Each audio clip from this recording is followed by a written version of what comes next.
Beyond 3D. Saturday evening in and around the peninsula and beyond. Welcome to this week's edition of Beyond 3D. Matt and Clint in the studio, coming from Studio 2. Lovely to be with you. How's it going, Clint? Hello everybody, welcome back this week to another edition of Beyond 3D. Supermoon, Matt.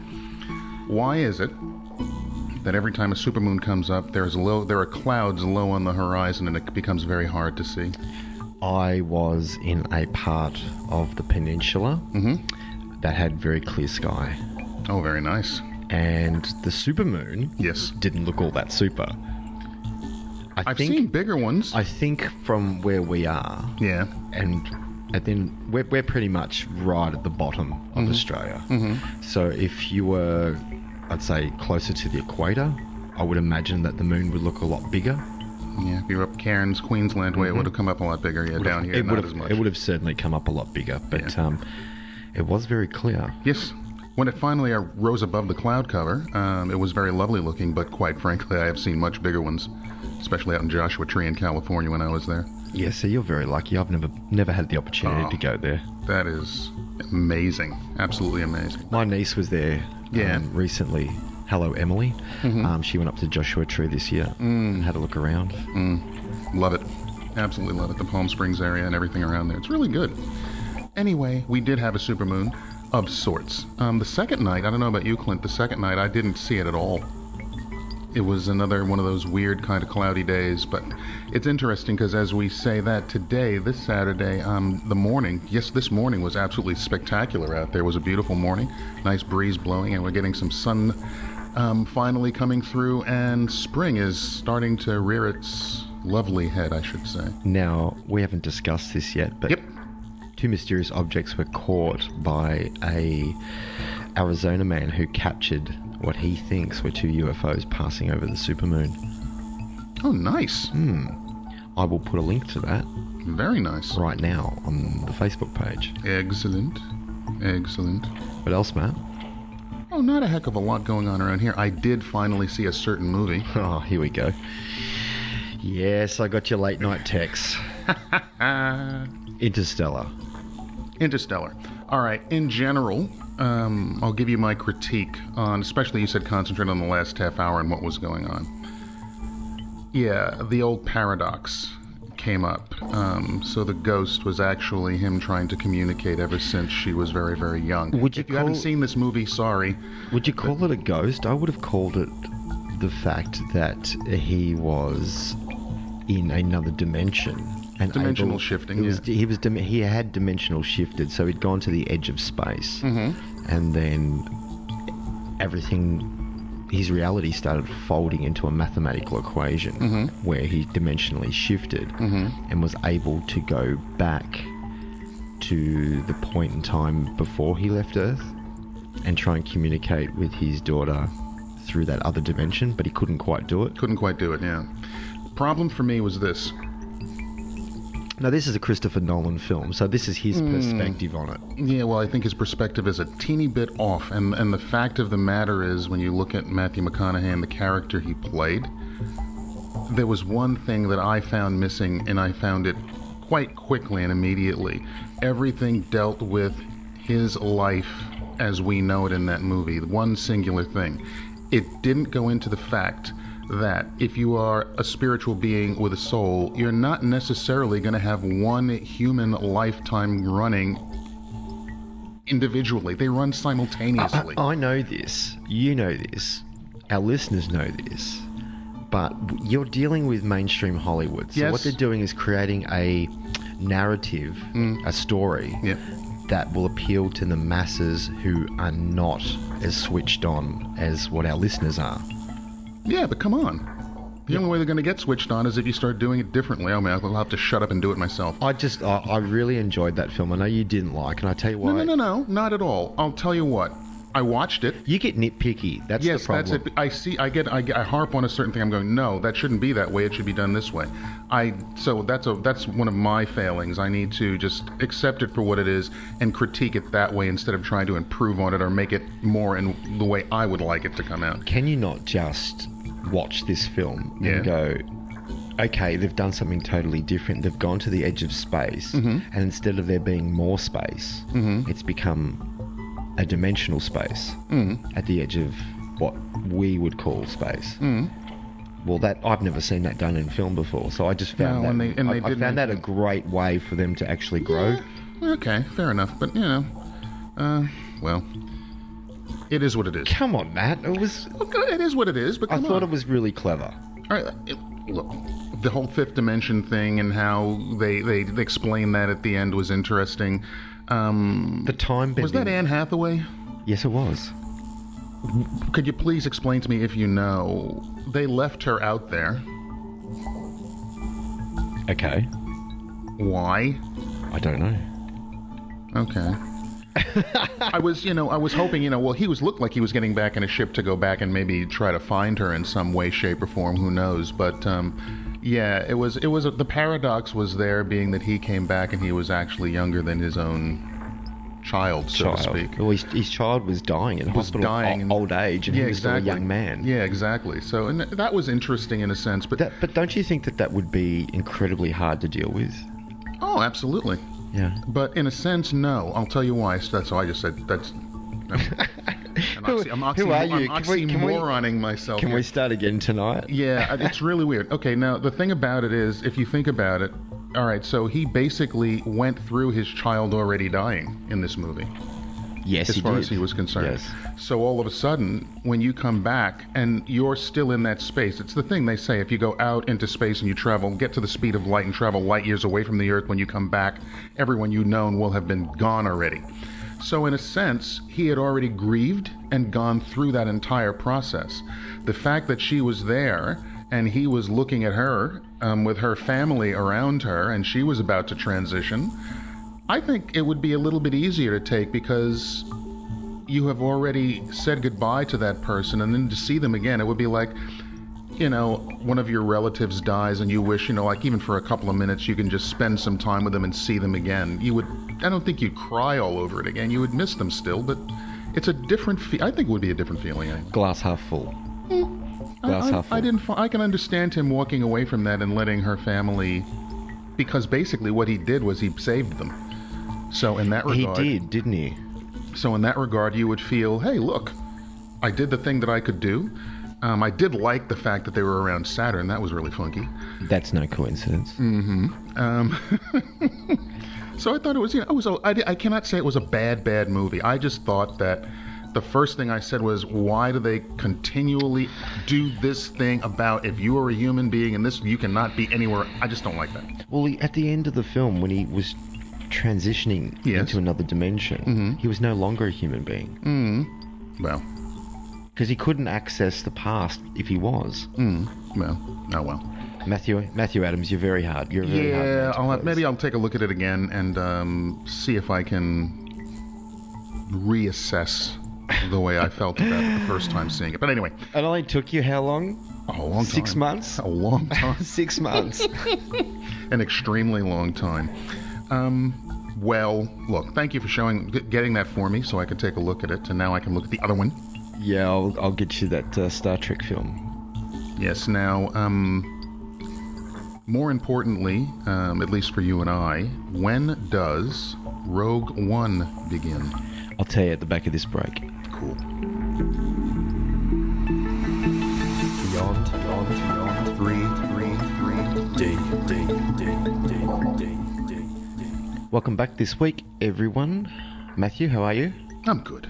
To another edition of Beyond 3D. Yes. On a Saturday night. Now, Rogue One. Yes. I think it's about 4 weeks away, or less. Yeah, it should be around Christmas time, shouldn't it? Yeah, it'd be 4 weeks. Thursday just gone. Okay. Yeah. Pretty sure. Mm-hmm. Yes. You have a question about that? No, I'm just looking forward to seeing it. Okay. While we're on our film theme tonight. Not for a little bit. In seeing the trailers for it, I was more intrigued by it than I was by this. What was the other one? The Force Awakens. This one seems to be more intriguing to me for some reason. Okay. We'll see if I'm right or wrong. I did enjoy The Force Awakens, but I think this one really looks good. And there are some other movies out that I have to see that looked good as well, being that I'm on this jag. You're going to say Doctor Strange? Yeah, I was going to say Doctor Strange, but I also want to see Fantastic Beasts and Where to Find Them. Yeah. Okay. Harry Potter, and they're already talking about making the second one of those. Try 5. Oh, man. Try 5. Wow. Yeah, well, it's a cash cow. Come on, Harry Potter's dead now, as in the franchise, so they've got to sort of segue it a little bit more and still milk that cow. No, wait a minute. She came up with the play.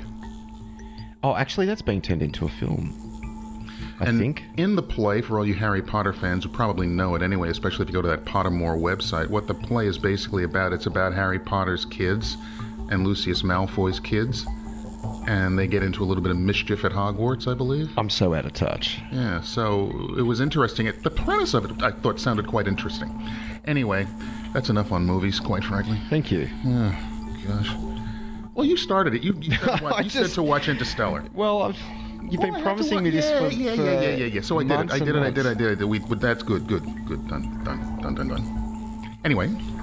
Another thing. Yes. I had taken my phone out here and I was playing around with it, and there's an interesting article coming out in this edition of Nexus magazine, and they are talking about the fact that they're trying to change standard concert pitch, music pitch. Good evening, Duncan. Good evening, Duncan. Yes, absolutely. And so, for all you musos out there, you already know this kind of stuff, but concert pitch A440. So that note, when you hit an A, that's the sound that you get is 440. Oh, is that a solfeggio? Okay. So now, what they're trying to do is they want to change that.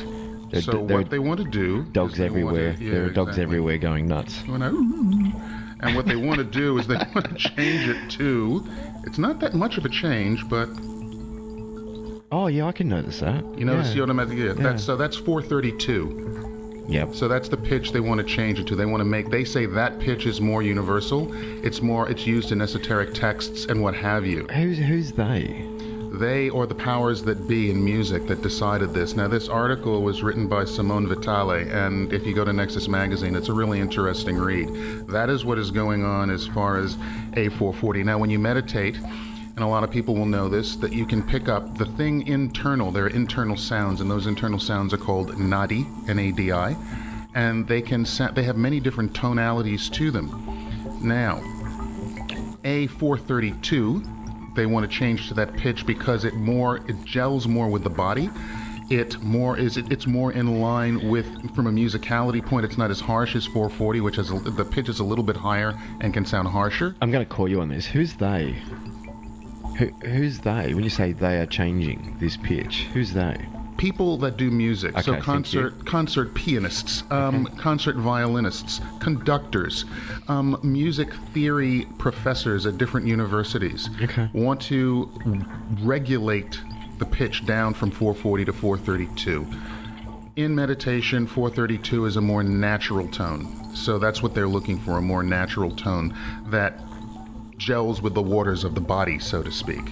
So that's been going on. So take a look at Nexus magazine, some interesting articles out in the current issue, and take a read about that, and then just take out your phone, get yourself any one of the pitch programs out there, and just play around with it and see what feels better to you and better in your space. If you're after a copy of Nexus magazine, you should be able to pick one up from your local newsagent. Local newsagents, or you can go to www.nexusmagazine.com, and you can even download individual articles from the website and do it that way, and you can read them that way as well.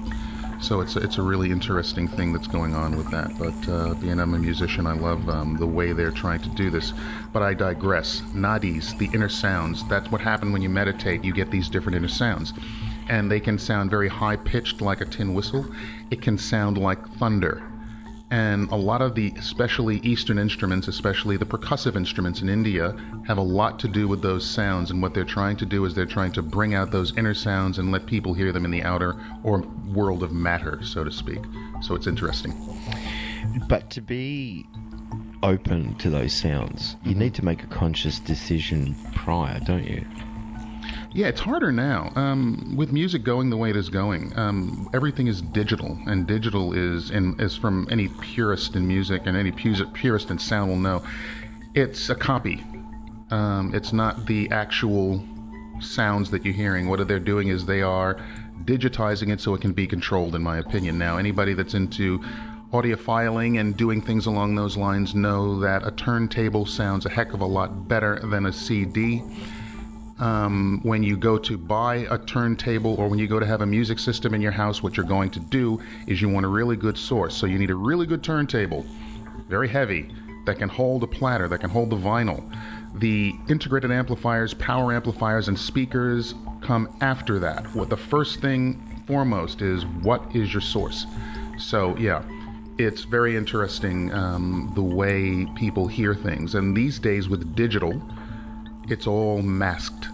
And anybody listen to analog and listen to digital. And we here at Audible P, our Studio 3, is fully analog. And so you get a different sound when you record in there than you would in a digital suite. Now, I'm listening to you. I'm just thinking about the next door studio. That's what it comes down to. It's all analog, and you get in my opinion, you get a purer sound. And if you guys want to, if you have a turntable, take the same music, put it on a turntable, put it on a flash drive, and play it through your computer. And you tell me, if you match volume, which is going to sound better. I can tell you which will sound better. The turntable with the vinyl, properly done vinyl, and a properly done needle, tone arm, cartridge, etc. You put all of that together, you will get a more superior sound than you will through any kind of digital format. Not just opinion, audiophile fact. We're talking about tonality, we're talking about music, we're talking about the Nadis, we're talking about something I've studied. And we went over it when I lived in India. I did a lot of music and I learned all of the Indian instruments, percussive instruments. So mridangams, kanjiras, which is a tambourine. Mridangam is a type of drum. Pakawaj, another type of drum. Tabla, a lot of people know about tablas and what they are. It's not tablas, it's actually tabla, both drums. So we learned all of that, and we learned about different time signatures, and what you learned about the instruments was why they were created.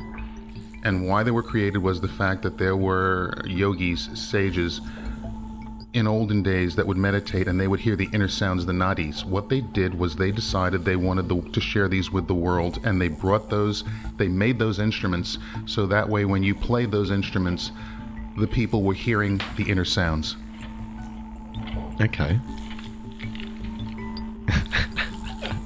That came out. Matt's headphones just came out. That's cool. It's not cool that your headphones came out. It's No, cool. I just put them I looked up plugged and them you back stopped in. talking. I looked up and I went, resonance. yes, Okay. a lot to do with resonance. And you do feel it. The beauty of tone, the beauty of sound is it goes through you. It can support you. When you play some of these instruments, especially if you're playing, there's 1,000 people in a room and they're doing a chant and you're playing a drum, you don't even need to hear the drum with your ears. You can hear the drums with your hands. You feel that vibration. You can feel it in your fingers. So when you're playing, you don't need to hear it. You know by the way, as you strike the instrument, you know by the response you get from the instrument exactly what is going on. Well, they talk about sonic resonance with the pyramids too, don't they? Yes, they do. They really do. There's so much, Clint, you know this more than I do, there's so much information about the pyramids and so many different theories. Well, it is located at the exact center of Earth's landmass, the Great Pyramid of Giza. Let me ask you a question. You might know it and you might not, but the question is this. When we talk about the pyramids, we don't really even know when they were built, but when you look at the hieroglyphs and on the temples and everything like that, those people were not, and I might have said this a long time ago, those people were not living in a desert area. Oh no, it was totally, it was a very fertile place. And not just the Nile River Delta, the entire area. And because Giza is away from the Nile, as far as Cairo is concerned, but they were saying that there was a second Nile that was to the west of the Giza Plateau as well. They say that the Sphinx is water-worn or weathered from humidity and water, really. So what you're saying is if there was a tropical environment I'm in believing the past, that weather has affected, humidity and tropical weather has affected the Sphinx. Yes, I do And there's believe evidence that. of that. And there's evidence of right, that. okay, I'm with you. I think Eric Von Donigan mentioned that they had found a lake or a large water source under the pyramids as well. So every time I look at the Great Pyramid of Cheops in Egypt, I do not see desert. I see more along the lines of what you would find if you went to Machu Picchu and the Incas. Green, lush. I don't see desert. There's no reason to build such a marvel of architecture in the middle of a desert. True. Unless... No, that wouldn't work. I was thinking what came into my head was something like an Area 51 or a Pine Gap. Yeah, but how do I say that? In this day and age, location and geography is everything. If you're wishing to keep things hidden. Back in those days, there would be no need to keep things hidden on that magnitude. You possibly couldn't.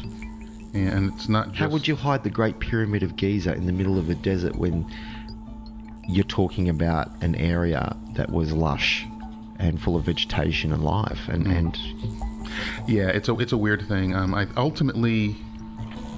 think the information is already out there. I just wish that I'm going to have to stop doing this. I'm not going to look for a government to specifically come out and verify anything anymore. We can't do that. Oh, have you noticed? This is a government-free show today. Yeah. We need to we need to just accept the fact that they are not going to worry about telling the truth. It's up to us to do the research and get the information out there.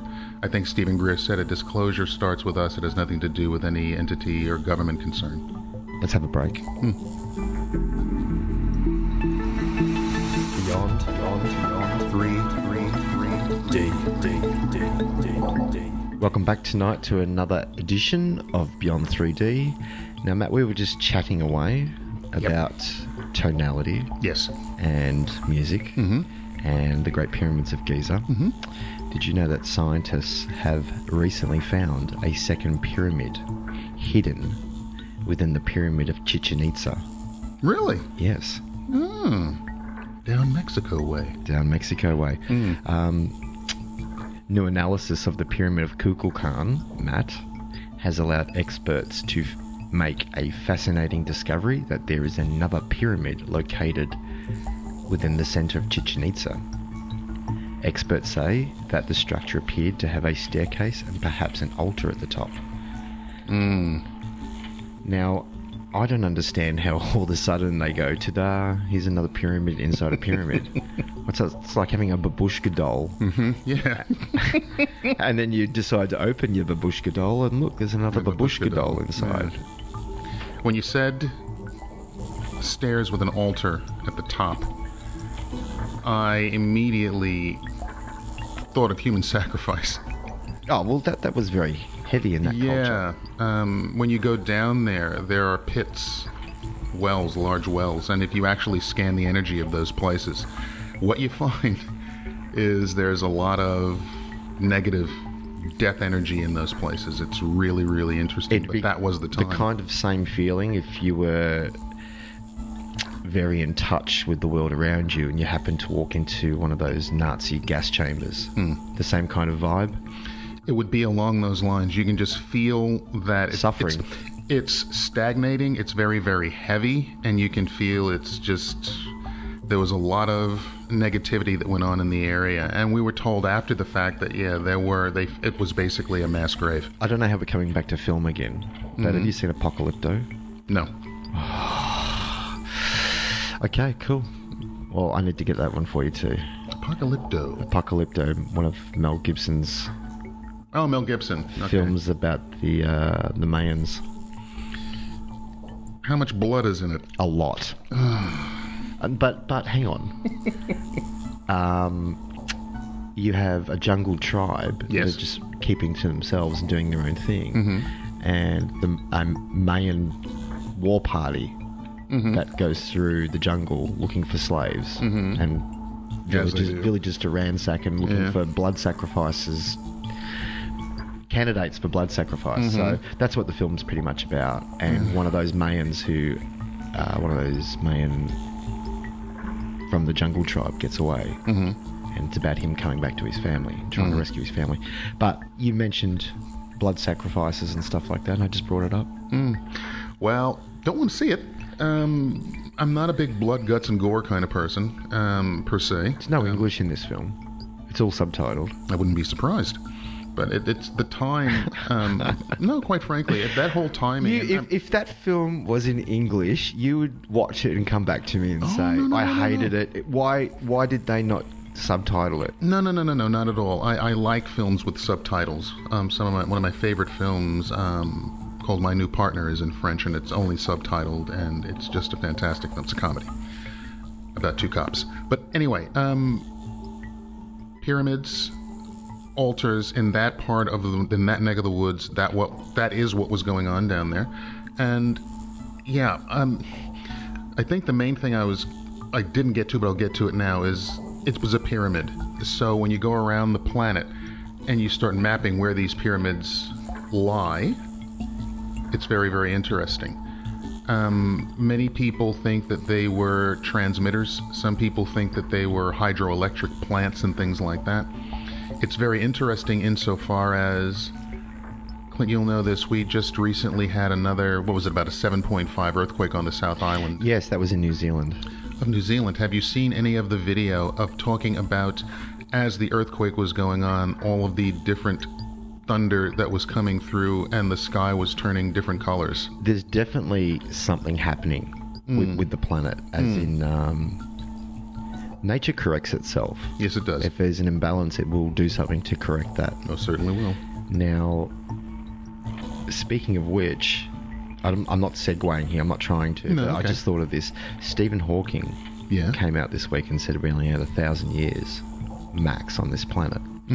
Now, I think that's also based on the fact that we're chewing up resources like there's no tomorrow, and we've reached a tipping point where all fossil fuels must cease as of yesterday. Well, the way a certain country might be going because of a certain election might not cooperate with that premise. But quite frankly... and the reason I brought that up was because you were talking about ley lines and energy grids and the way pyramids line up. Yeah, that's what I want. I'm looking at that, and you look at... What's the other one? Angkor Wat? There are tons of pyramids being found all over the planet. They found them down the Antarctica? Oh, yes. I did recently see that in the past couple of weeks.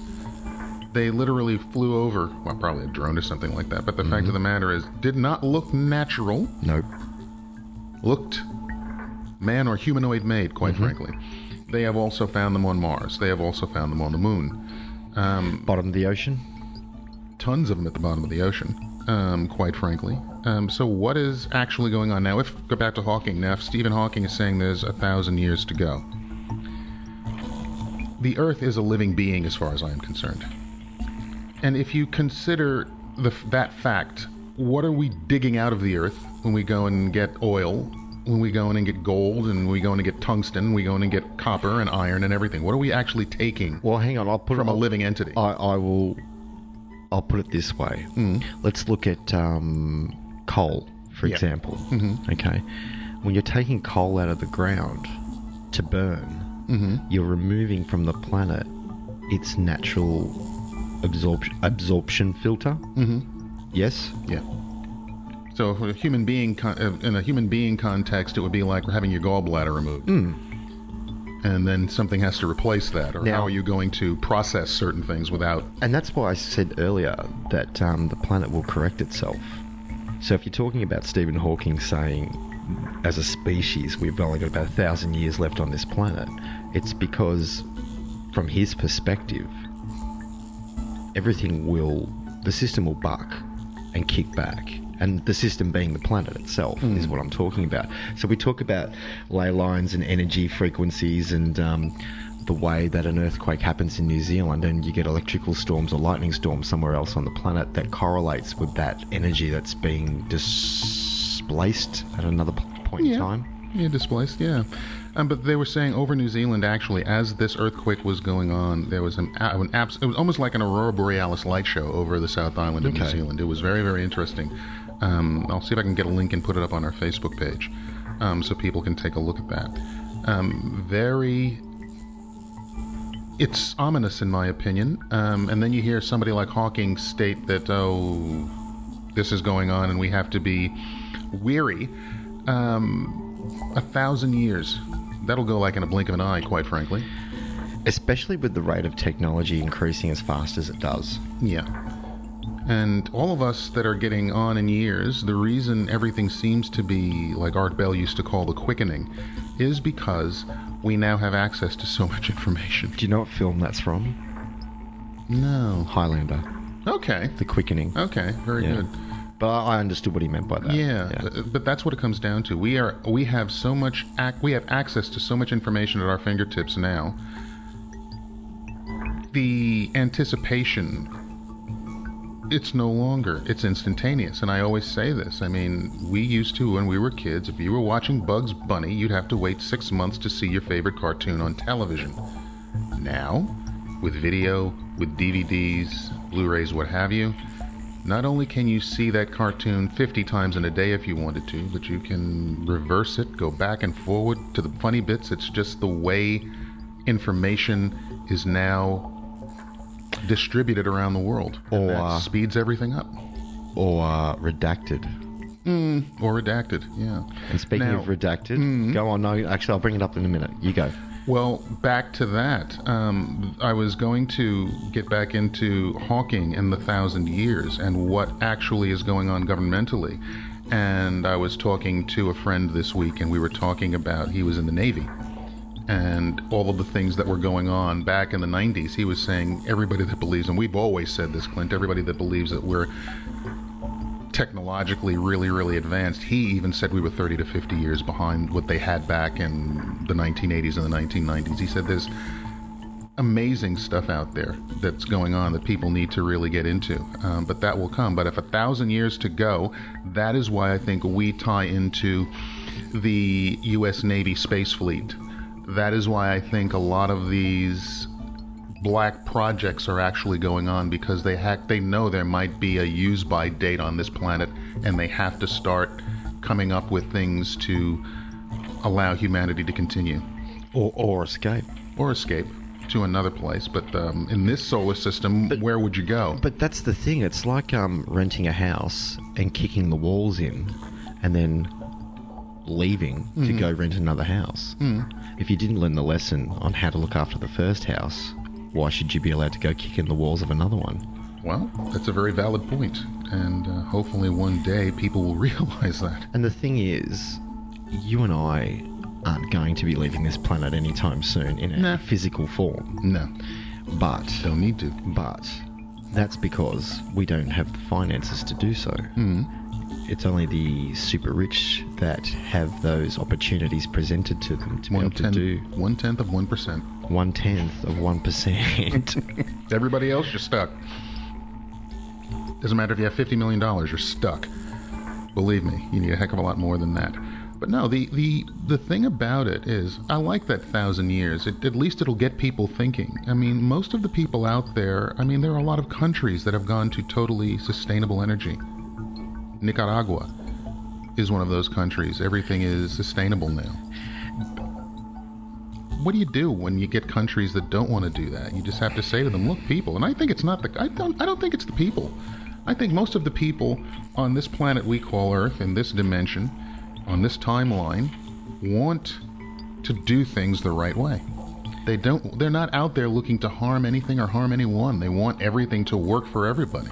Let's just take a break and ponder on that for 10 seconds. Beyond 3. Welcome back tonight, everyone, to another episode of Beyond 3D. Indeed. Matt, now you were Yes. just discussing... Sustainability. Thank you. The planet. Stephen Hawking and saying there's only 1,000 years to go. If you go back, and we've talked about this a little bit before, there is a scientist or a doctor by the name of John Brandenburg, and he did a peer-reviewed paper. And that peer-reviewed paper stated that the Martian planet was inhabited by humanoid-type beings that had a nuclear conflagration that destroyed the atmosphere of the planet, and it was peer-reviewed and accepted. Did we not just discuss that the other week? Yeah. Yeah. This is the thing, and this brings up your point. If you are living in a rented house and kick in the walls and you go to move to another place and you haven't learned that lesson, what are you actually doing? Extrapolate that out. We were on Mars, kicked in the walls, came here, and we're doing the same thing. You say we were on Mars. Now, you mean that as a species. And The human species. The human species. And the only reason I've pulled you up on that is because we might have some new listeners tonight. We might have people tonight that have never listened to this show who hear you make a statement like that but not understand the full extent of what that statement means. Well, that statement basically means this. Every time a cycle comes around for humanity, what we're finding now through scientific study, whether they go to Göbekli Tepe, whether they go to the pyramids at Giza, whether they go to Angkor Wat, Or Chichen Itza. or Chichen Itza, what they're finding is that humanity is a lot older than some in the mainstream, for lack of a better term, scientific community would think. I personally believe that when I say we were on Mars and then came to Earth, I am talking specifically about physical humanoid forms. Oh, I know you are. So for anybody out there that's new to the show, my belief structure is that we are spiritual beings having a human experience, number one. Number two, that experience is multi-dimensional. Number three, the physical form that we use here, and David Icke even mentioned this, he said it's like what we have here as human beings, we're just basically in a spacesuit that allows us to operate on this planet. Oh, I used to say it was a car, didn't I? I'm driving this car. Yeah. So being that that's the case, when we're here, we have to make up a suit that is made of the materials or the elements found here. If we were on a planet like Mars, we would have had a different suit. And it would look a little bit different because the atmosphere might be different, the content of the minerals in the ground and the trace elements might be different.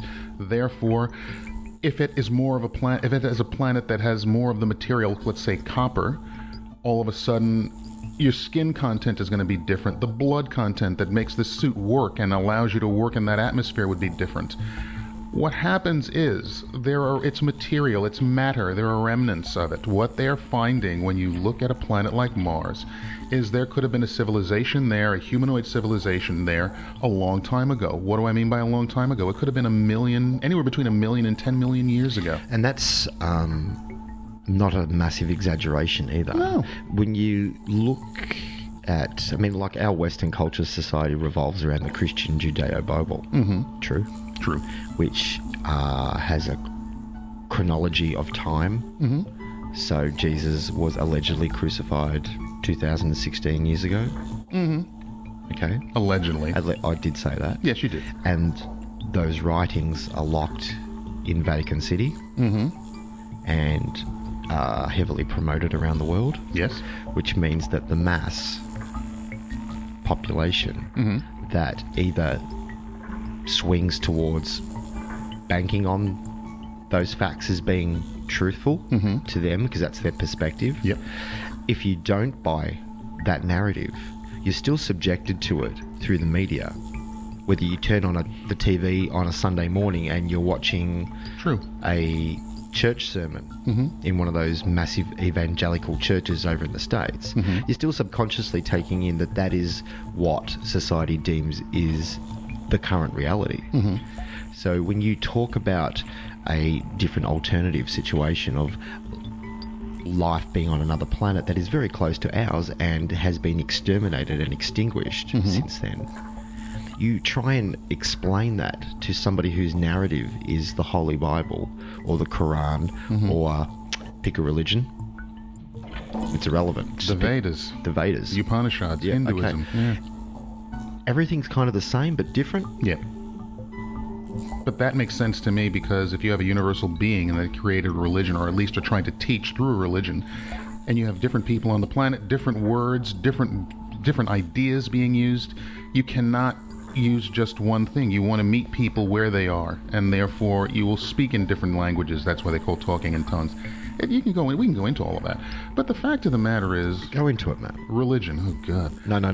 No religion, no politics. No religion, no politics. No, I wrongfully brought up what I did just to highlight what it was you were saying. Yeah, okay, well, even if you go back and if the Bible is your thing, that's great. It doesn't really matter in this context.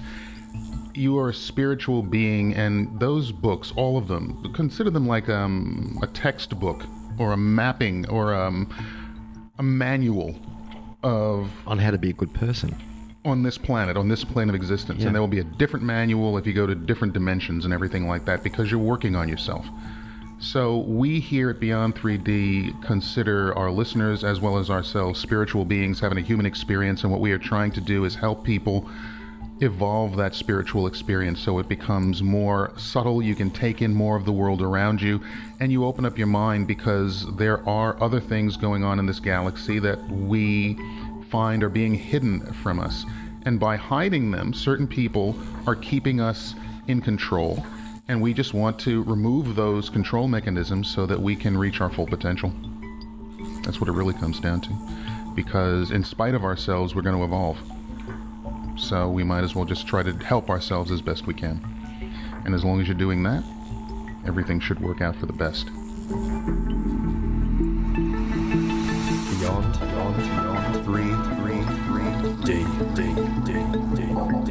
Good evening, everyone, and welcome back to another edition. Good evening, everyone. Welcome back to another edition of Beyond 3D, coming to you live from the RPP studios here on the Mornington Peninsula in Melbourne, Australia. Matt, Yes. This week, Peter Maxwell Slattery. Ooh. Pete, good evening. I know Pete likes to listen to. Pete uploaded this week a really, really interesting talk about owls. Owls. And the connection that owls have, or his experience that he's had with owls, and the entities that have been allegedly visiting him over the past couple of years. Now, I've got a copy here of that talk that Pete does, that little presentation. Ooh, nice. And I just want to play it now because it's kind of relevant to what I want to tell you. Okay. Okay. Beyond 3 D. Hey everyone, welcome back. And what I wanted to go into now was owls. Big owls, normal owls, the owl experience. Now, people are thinking, what the hell has owls got to do with what Pete's been talking about now? I'll sort of go into an experience and then I'll backtrack a bit. And then I'll go forward and even up to recently. So, when my experiences started to get full, I'm not sure of the year exact or the date. It's in my book Operation Starseed, but I talked about an experience where I was getting told to go to certain places, whether it was Red Light Hill or Nail Can Hill in Albury, Lavington, New South Wales, here in Australia, where I don't live in anymore. But I was going through my experiences. I was single, had no kids at the time, living by myself, losing friends and family, thinking I'm nuts, all that sort of stuff. But so I went through a lot of this by myself, and I would get called up to go out of town or to those places, and I'd have experiences.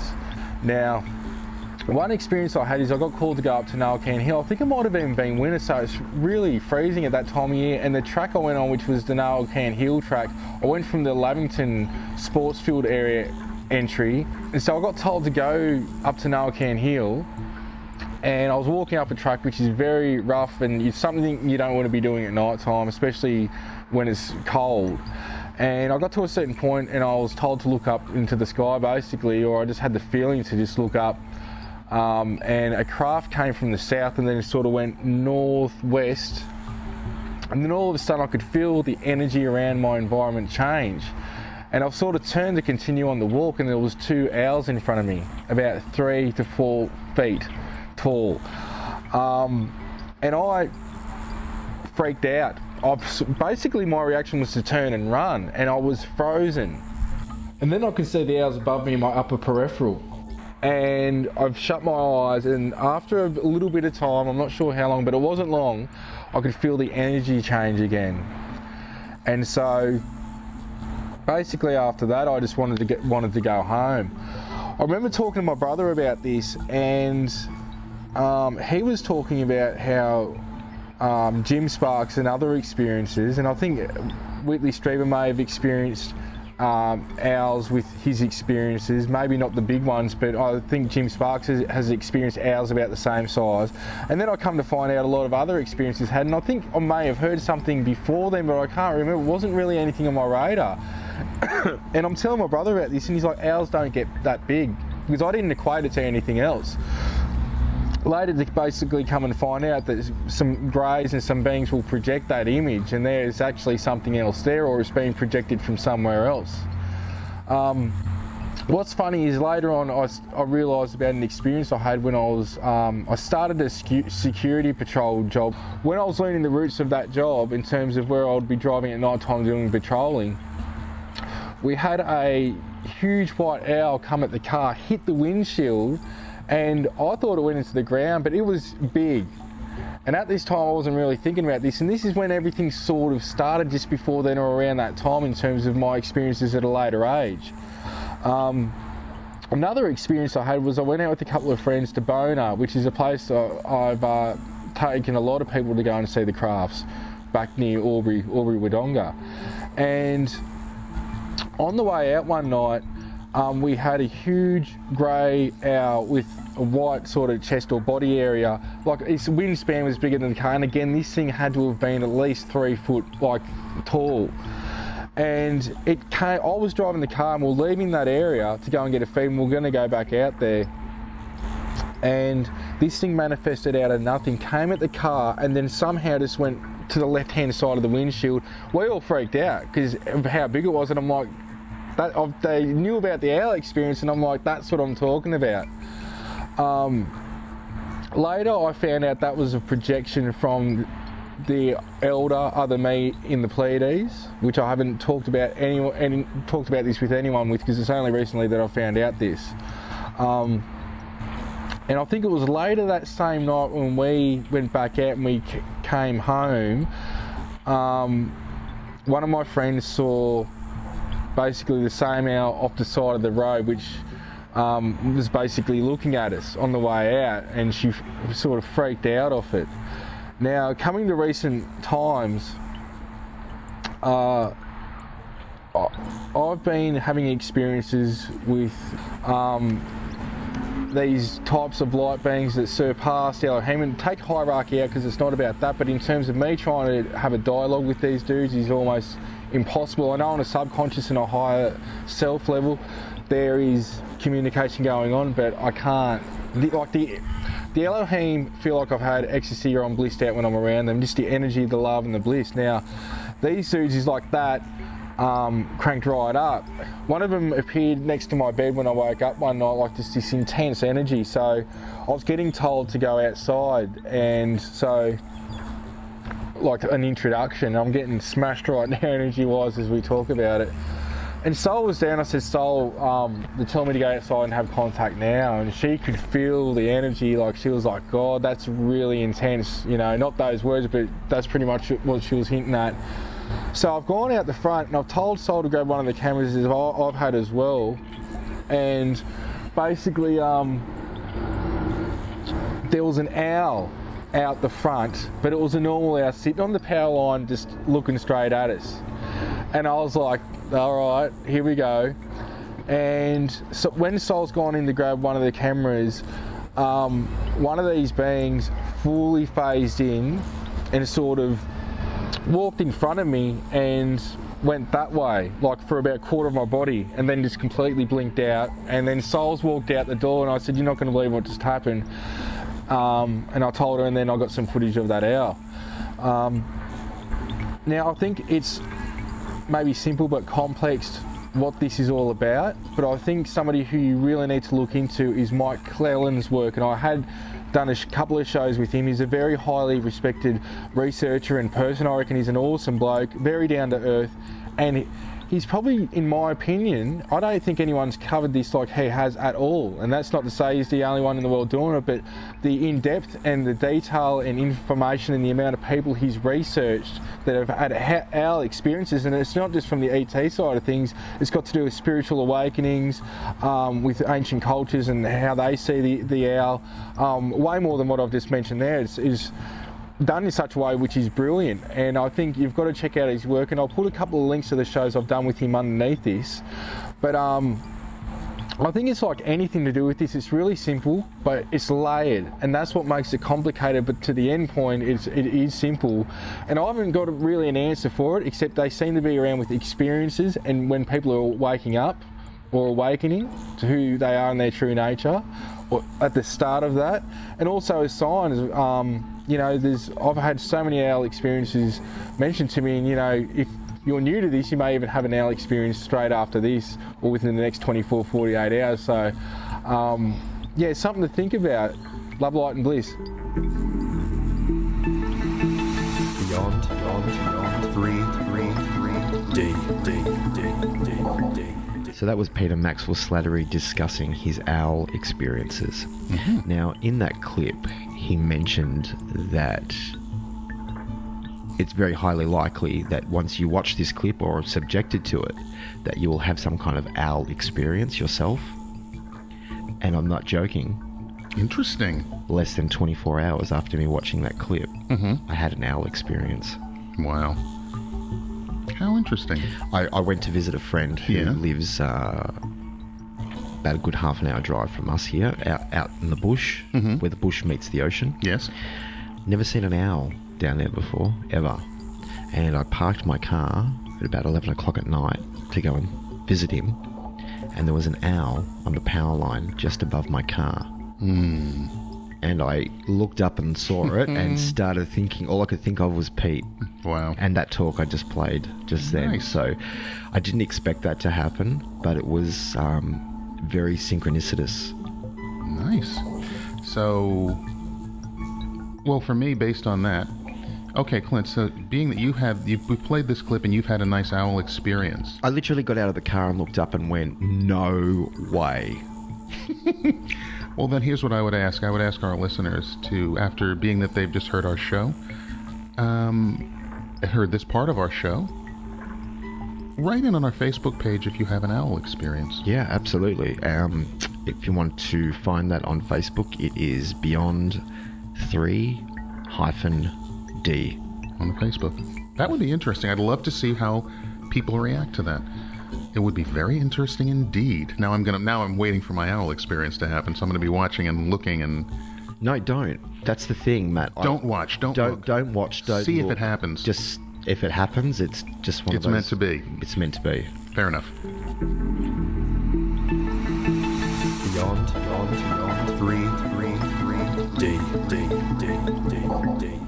Welcome back, guys, to this week's edition of Beyond 3D. Clint, you have an interesting story to tell, I believe. Scientists just discovered the roundest object in the known universe. KIC 111-45123. I got to put that one in. So it was KIC 111 45 123. 123. Interesting. It's allegedly 5,000 light years from Earth. Mm-hmm. It is larger than our sun. Ah, yes. And the distance between the equatorial and polar radii of the star is only 3 kilometers. So when you're talking about the size of a celestial body that is 1.5 million kilometers in size,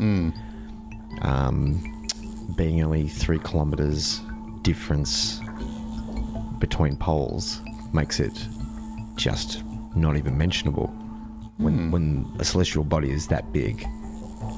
It's pretty big. It's very big. Bigger than the sun. Yeah, I'm looking at that. We'll have to get a picture of that so guys can see that on Facebook as well. It's about 4 times bigger than the sun. Yeah, looking at that. Oh, Nibiru is coming back soon too. Saw a lot of information on Nibiru this week. Clint, the thing about that... Here we go. No, not What's at all. the time? Not at all. Yeah, we've got a couple of minutes. Yeah, not at all. We can do this. There's so many conflicting stories. There is. Now, about why? Nibiru. Why? Yeah, why? That's what I want to know. Why? I want to know too. It's just weird. I'll mention it if it pops up in the news. Doesn't pop up in the news very often because if you want to believe the alleged conspiracy theorists, nobody wants to talk about Nibiru in an official form because of the mass panic it would cause. Would it? I would imagine it. I would imagine it would. Have you ever been in an earthquake? Yeah, I have. When you look horizon to horizon, up and down and all around you, and the world is shaking, what the heck are you going to do? Yes, you can be scared about it, but there's nowhere you can go. If that is truly happening, people could be scared, but what are they going to do? Wreck everything? It's not necessarily wreck things, but look at it from this perspective. If you knew you were going to die in 7 days' time, you wouldn't go to work on Monday. Nope. If you knew you were going to pass away in a year's time because of an alleged ninth planet was coming back through our solar system and going to cause absolute chaos in a year's time, you pretty much would still go to work on Monday. I don't believe you would. Well, most people would say, well, the hell with it, let's have a party. Right. That's right. Now, if everybody did that, the economy would collapse. But who would care if you're going to die in a year anyway? Well, that's the thing. Okay, if the economy collapsed, and let's say tomorrow it was announced in the papers, or in the dinosaur media, you would get a certain percentage of people who would continue on as if nothing was happening. You'd have a certain percentage of people that would just go, that's an absolute load of poppycock. You'd have a certain amount of people that would just devolve into absolute anarchy. And you'd have a certain lot of people that would sit on the fence and wait and see what would happen. Now, depending on who came forward and talked about it, what information was presented, what factual evidence was laid out on the table, would depend on how society would either escalate or devolve or remain stable. So if you've got, let's say the CSIRO came out tomorrow and said the rising oceans and the tides are all out and the extreme weather patterns we're all having are because of this ninth planet that's coming through. Oh, and by the way, it's expected to wipe out the majority of the population. I'm pretty sure most people on Monday morning would go, yeah, I don't really think I'm going to go to work. I think I'm going to either find a safe place to be, which we both know your best shot would be the absolute highest point you could find if you really wanted to be a survivalist. When some people would just go, you know what, let's just watch the world burn and contribute to that chaos. Society would not keep functioning along in the bubble. The bubble would burst. Well, is where you get water. Yeah, but the fact of the matter is, still, there's not much you can do about it. No, but you asked me, why is there not enough conducive ongoing information about this? Yeah, but... you get Michio Kaku that pops his head up and talks about it, and then you get another physicist that talks about it, and then you get another mathematician that talks about it, and then somebody from the Weather Bureau talks about it. But you're asking me, why is it not constantly in our face? And I just gave you a reason why. Yeah, but they've talked prior. I gave you a logical reason why. Yeah, all right. Well, prior, we've heard about meteors that could possibly hit and cause an extinction event and stuff like that, but it hasn't happened. But it happened to the moon. The moon's been bashed many times. Yeah. So is this planet, We've had really. meteors. We've had big meteors. We've had meteor that hits have here as well. Hit Russia, like Tunguska. Absolutely. But if you were in the immediate vicinity, there could have been a problem. But the fact of the matter is this planet is still here. If another planet comes through and throws everything off, it can cause havoc, yes. But I go back to the same thing. What are you going to do about it? If Nothing no you one can can, do. that's the whole point. You can't really do anything about it. But you did say something before, and it was they're survivalists, and if you use the wrong words, and if you use the word everybody's gone, everybody will just go, moo. If you use most people are gone, that means most people are gone means not everybody's dying, some will survive. Who are they and where are they going to be? And that's when you can get a problem. Under the Denver airport. Yeah, right. There are a few other places, Pine Gap. Please feel free to look up Denver airport tonight if yes. you're Googling along. Oh, definitely. That lovely place. So, Nibiru can come in. I personally don't think... If this is an intelligent civilization that is there... Oh, that's a totally different... That's more... That's icing on that cake. That's even more. You're going to another level when you're talking about that. Yeah, but if that is the case, I do not believe that they would come in and just wreck everything. It's not like us stepping on an anthill. I don't think that would happen if they could see it. But you're putting forward the argument that they're consciously deciding to do that. Yeah, well, it might be conscious, it might not be conscious. If they're advanced enough, maybe they can control what's going on. If they're not, and that's just the way their planet goes, and it's, it's like a truck when you're up in high gear and you're one of those, what do they call the road trains? It takes a long time for that thing to stop, and if you just happen to be in the way before it can actually do what it needs to do to course correct, too bad. That can happen. But you're hearing so many things about Nibiru. I don't know what to really think of it. I've heard that it's coming around quickly. I've also heard other people saying it won't happen for another 3,000 something years. Well, hang on. How does that work with the maths? I don't know. Okay, no. You're just telling me. I'm just telling you. This is what's That's out cool. there, and I just don't. You hear so many different, so many conflicting stories. What do you do? What do you do? Well, it's like CERN, really, isn't it? No, don't do that. No, well, no, I am doing that. It's like CERN. Nobody, nobody's CERN. privileged. I wouldn't use actually. That's not a real good term to use. Nobody has the information that you and I know that is 100% on the money because nobody we know actually is in the know who works there. Yeah. So everything that we get in regards to things like CERN and Nibiru is always second-hand information. And the fact of the matter is, if they work in places like that, they sign disclosure agreements or non-disclosure agreements, and anything goes wrong, they threaten you with the old 20 years. Yeah. Yes, And they do. so you will not... or a permanent dirt nap. Yeah, that too. But most people, they just give them the old 20-year threat, and that's the end of it. So we learn the information. There are some people who are willing, and I believe you've mentioned it before, there are some things that are going on in the so-called black projects that are illegal, and Dr. Stephen Grist says that if it's illegal, they can't, well, they can kill you, but they can't basically throw you in jail for an illegal project. Because therefore you could hold a court case of your own and put them on Yeah, so they'll never trial. do that, which is why certain projects can come out. Okay, let's look at it this way. Nibiru, they're talking about it. Therefore, that plays into the whole United States Navy Space Fleet and the fact that they are trying to work a way for people to get off planet. You bring in what you said earlier about Stephen Hawking. And there's 1,000 years, his name escaped me for a moment. And for 1,000 years, he said the planet has about 1,000 years to go. You bring that into the mix, and all of a sudden, once again, more people off planet. Where else can they go? What else can be done?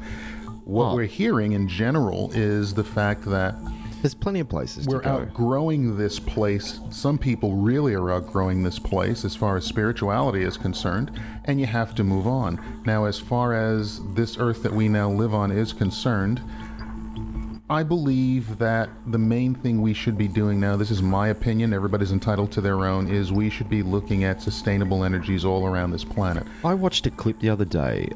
don't quote me on the age, but I'm going to say somewhere between 10 and 12. Somewhere between 10 and 12, this boy he created his own electric motor using magnets and a coffee can for less than $14. And it generated perfect electricity.